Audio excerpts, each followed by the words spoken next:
Nākamo dzirdēsim viedokli par meža resursiem Centrāleiropā, kas būs piemēroti reģionālajiem un globālajiem tirgum, izmantojot Polijas piemēru. Šodien mūs ir pagodinājis ar savu klātbūtni Poznaņas dzīvības zinātņu universitātes profesors Piotr Mederski. Welcome, Piotr Mederski. Floor is yours. We are very interested in your presentation.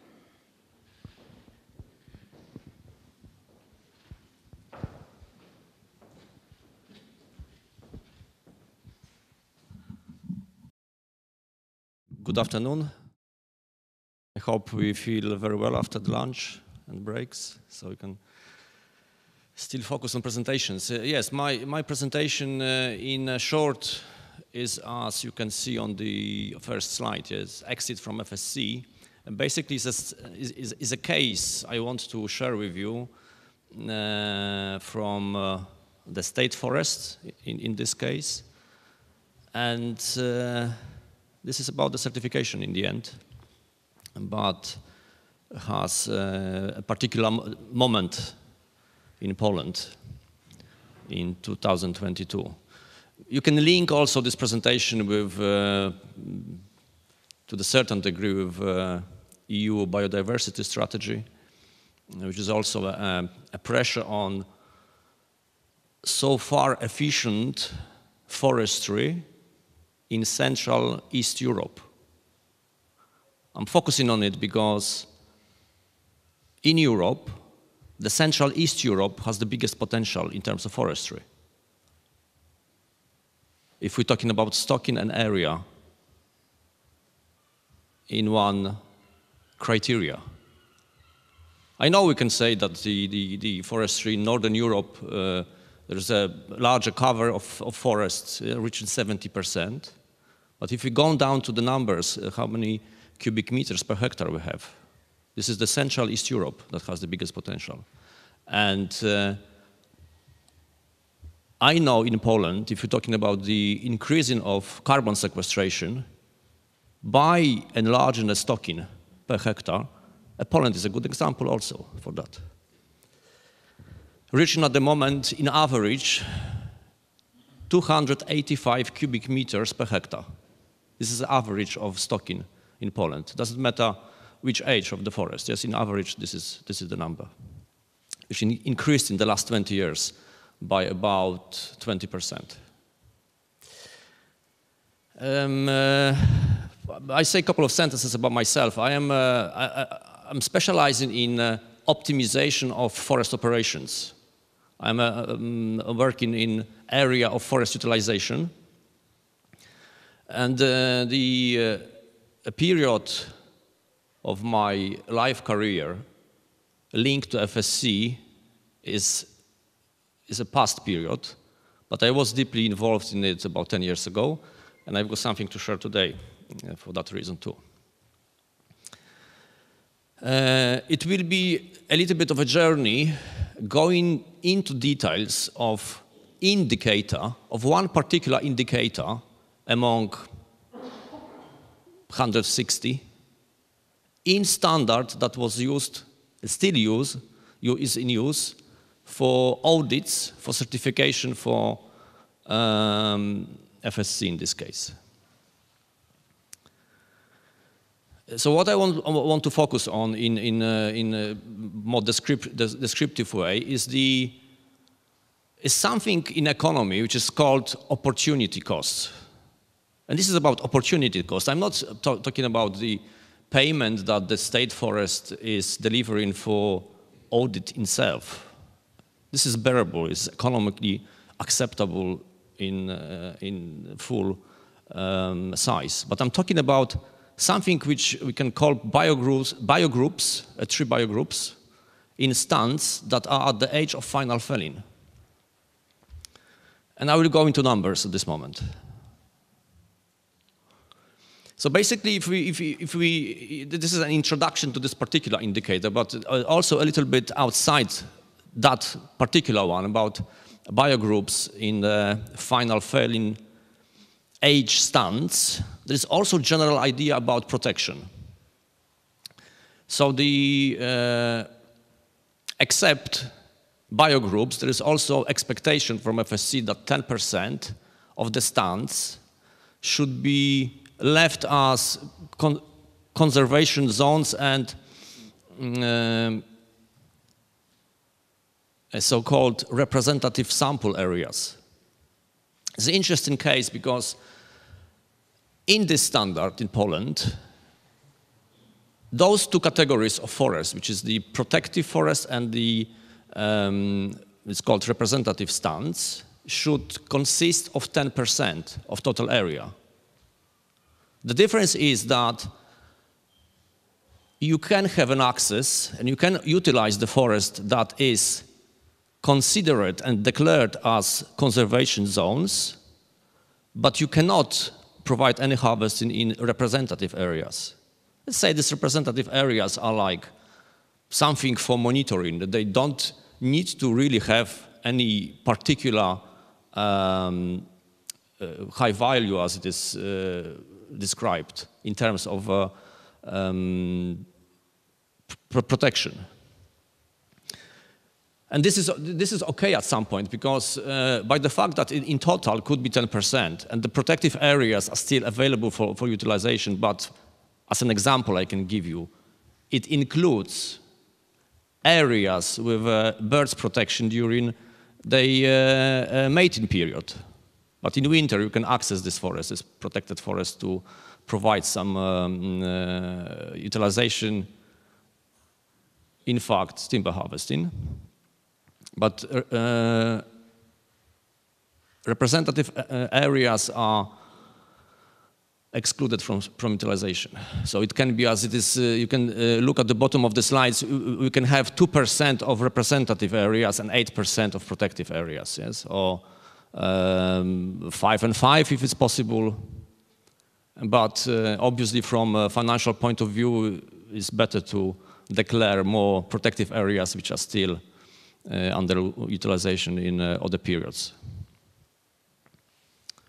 And on top of that, there is the famous indicator 6311 that requires 5% of all final felling stands, mature stands. Yeah? These which are from the economic point of view, the biggest contributors to the budget of the forest owner. Also, something for discussion during the break. If anyone, for example, in Sweden or Finland knows this indicator, they are different in different countries, I have to say. And this percentage of living in the forest for, as it's called, for natural decomposition, they can have a different percentage, different number in different countries.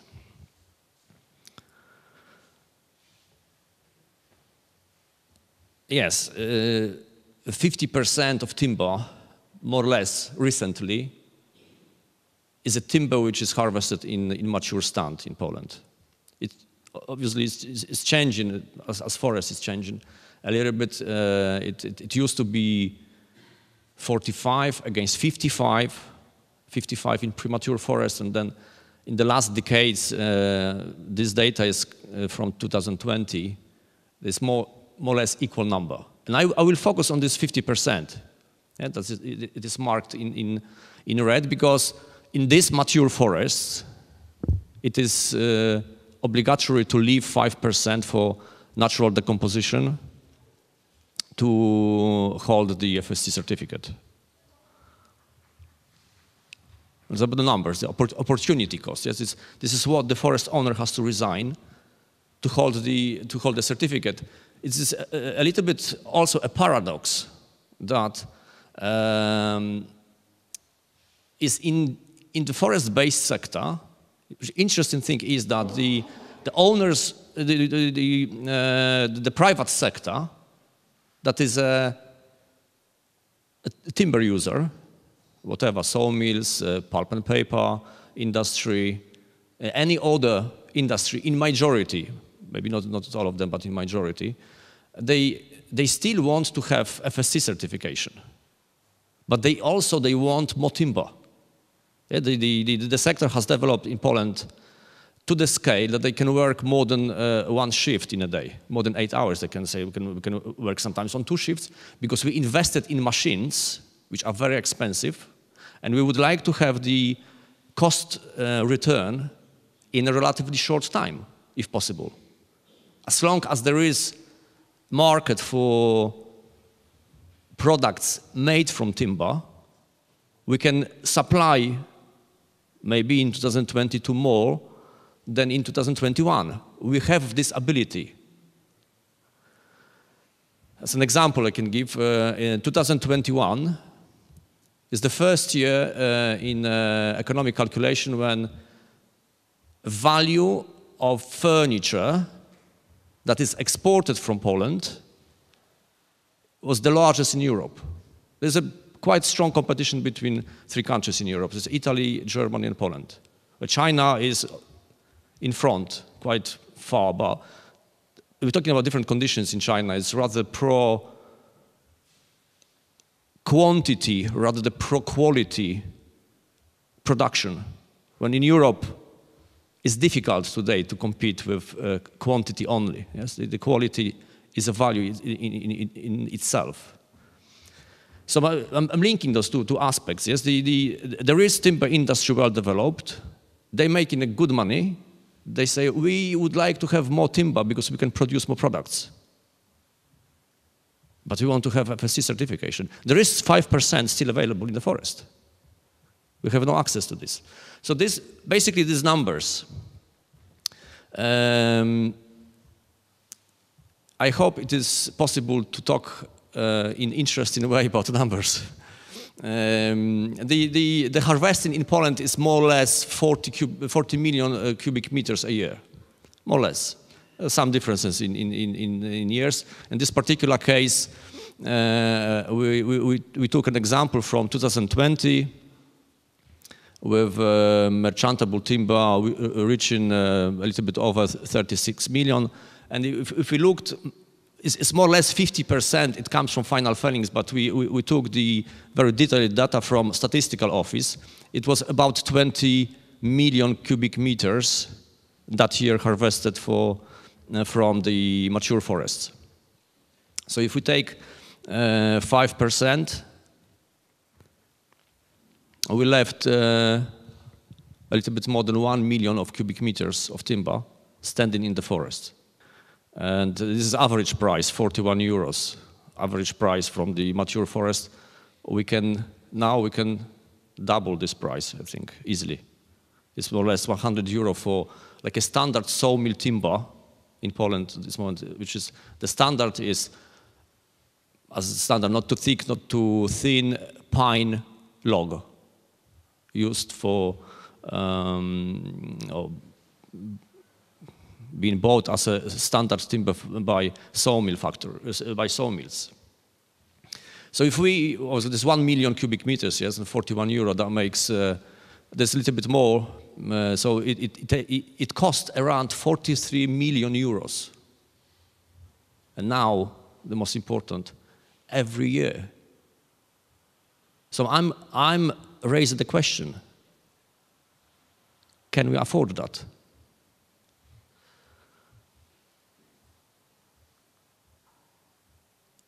And the answer is here. In this year, 3 of the state forest regions resigned from FSC. And there's a big discussion with the question, can we afford that, especially today? The 4th one is, it was never been in FSC system, which is the southeast Poland. But those 3 in the middle, they have resigned. I mean, not making big demonstration. The period of validity of the certificates just finished, and they say we're not interested anymore.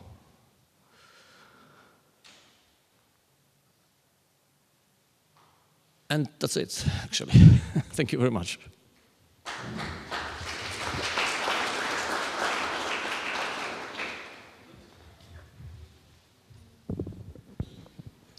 Thank you very much. We have got one question, exactly one, and second will follow after the first one. Okay. And the first question is, how much does forest land cost in Poland in average? Wow. Is it possible to buy it at first? I mean, forest land is difficult to say. Well, you can make still average price. I can say that probably Mariusz will help me. It's about 100,000 euro per hectare in Poland now. 100,000, 100,000 euro.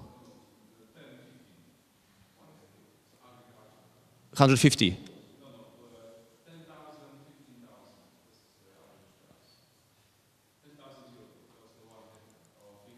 Okay, sorry, yes, 10,000 to 15,000 euro per hectare at the moment. But with forest, you need to add the value of timber, standing timber, basically. So, okay, if you take this average 300 cubic meters, and again, that would be another 300. Okay, the value of the land is about 10,000–15,000 euro plus the value of timber.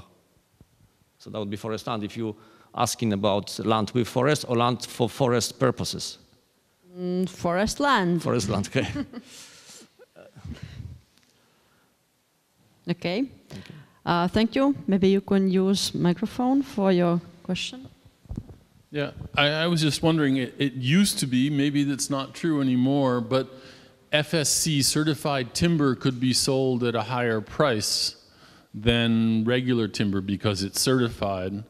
And that was the driving reason why many countries have decided to opt for FSC certification, because they can get that environmentally approved seal on the product that they sell. So I'm wondering if you know of any difference in price, what impact this might have on the price, because obviously your calculations are price sensitive. So I was curious about that. Well, it's a good question, actually raised also at the table during the lunch. In fact, when I was in direct contact with FSC